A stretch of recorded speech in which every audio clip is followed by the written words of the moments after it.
Imagine a family, torn between a new life and a haunting past, moving into a seemingly ordinary home. What if the friend your child talks to isn't imaginary at all, but something ancient, dark, and utterly terrifying? Welcome back, cinematic explorers, to a journey into the heart of a mystery that will shatter your perception of childhood innocence. Today, we're dissecting every chilling detail of The Nasmaranian, a film where a family's hope turns into their gravest nightmare. Our story begins with the Cannon family, Charlie, Laurie, their children Katie and Seb, navigating everyday life and the mundane details of dinner. Charlie, a TV news correspondent, is distracted by reports of unusual activity in Cairo, specifically an uptick in unauthorized digs of ancient artifacts. Amidst this, a playful sibling squabble erupts between Seb and Katie, showcasing typical family dynamics before their world unravels. Seb confesses to throwing Katie's doll, Veronica, off the roof, claiming he was testing my new parachute. Laurie promises Katie a visit to the doll hospital, attempting to mend both the doll and the sibling rift.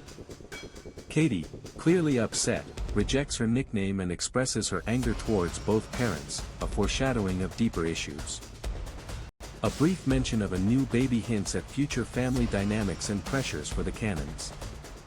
Charlie receives a call from his boss, offering him a prestigious breakfast news gig, marking a potential turning point for his career. Meanwhile, Katie encounters a woman claiming to be Layla's mother, who performs a magic trick for her. Charlie excitedly tells Laurie about getting the New York job, a significant step that means moving their family again. Laurie expresses concern about telling her mother that they won't be moving back in with her, adding another layer to their relocation stress. Laurie discovers strange candies and confronts Seb, who reveals Katie gets them from her friend who gives them to her at the end of the garden. Katie is lured away by Layla, who ominously promises my final magic trick, just before Katie vanishes. Charlie and Laurie frantically search for Katie, alerting authorities and desperately trying to retrace her last steps. The police, suspicious of the parents, question Charlie and Laurie, who are outraged at the implication they harmed their own daughter. Months later, Seb mentions his loose tooth, a stark reminder of the time passed since Katie's disappearance. The family tries to maintain a semblance of normalcy, with Laurie scolding Seb for using his phone at the dinner table. Maud, now a preteen, expresses her desire to go on a school trip, but Laurie's overprotective nature, stemming from Katie's disappearance, prevents it. The children play a game of rat or frog with their new sister Maud, a coping mechanism for their loss. Charlie receives a cryptic call from Bryce Vogel, Deputy Chief of Mission at the U.S. Embassy in Cairo, who has urgent news about Katie. In a moment of overwhelming relief and terror, Charlie learns that Katie has been found alive. He's warned to prepare for Katie's appearance, as she has suffered extensive dermal trauma, and is in a deep catatonic state. Charlie and Laurie finally see Katie, who is physically scarred and displaying erratic movements, a chilling shadow of her former self. They learn Katie was found inside a 3,000-year-old basalt sarcophagus, used as a perfect cover for human trafficking. Charlie confronts Zaki, the agent present during Katie's initial disappearance, accusing him of suspicion. Back at their grandmother's house, the family prepares a welcome celebration for Katie, who has missed many birthdays. Maud tries to connect with Katie, talking about shared interests like Taylor Swift, unaware of the horror that has returned with her sister. Maud is terrified by Katie's unsettling behavior, which is mistaken for trauma by the family. Seb and Maud hear strange noises, dismissing them as coyotes until Maud realizes they're inside the house.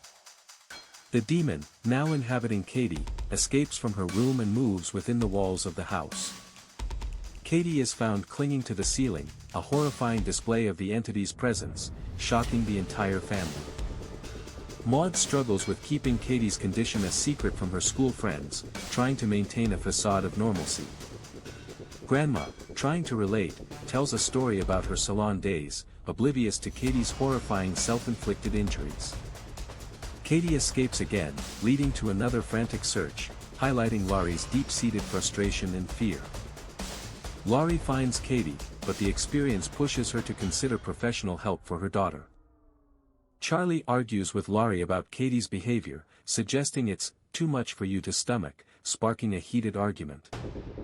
Charlie insists on finding answers about what happened to Katie, while Laurie vehemently denies blame and insists on focusing on her immediate care.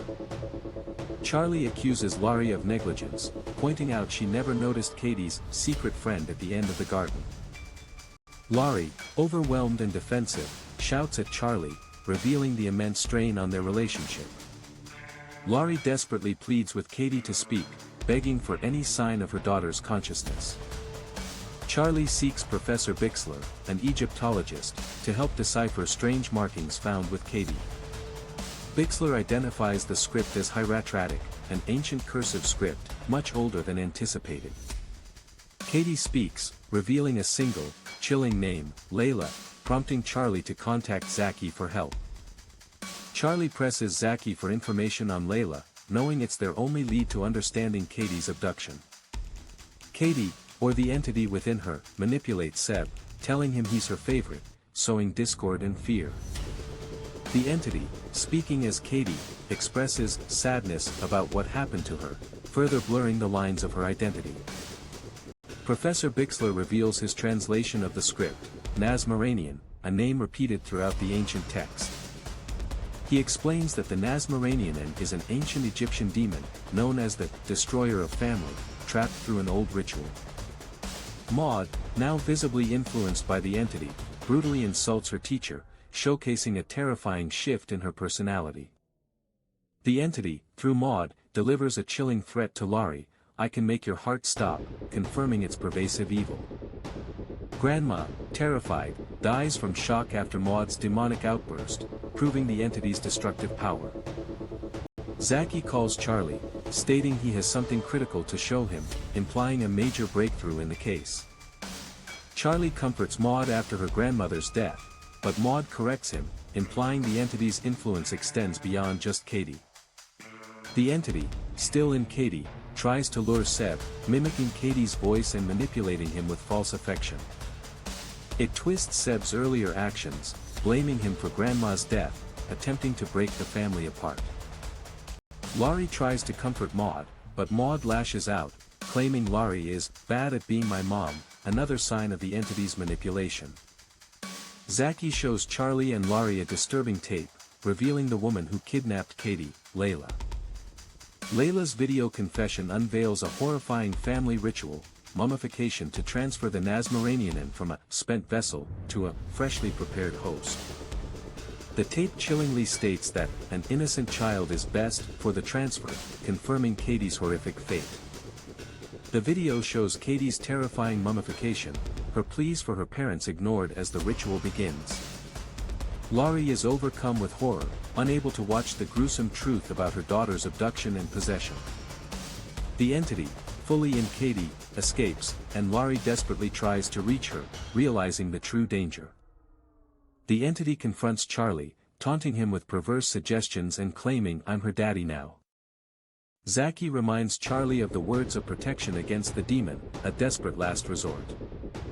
Charlie, using the ancient words, performs the ritual to draw the demon into himself, sacrificing himself to save his family.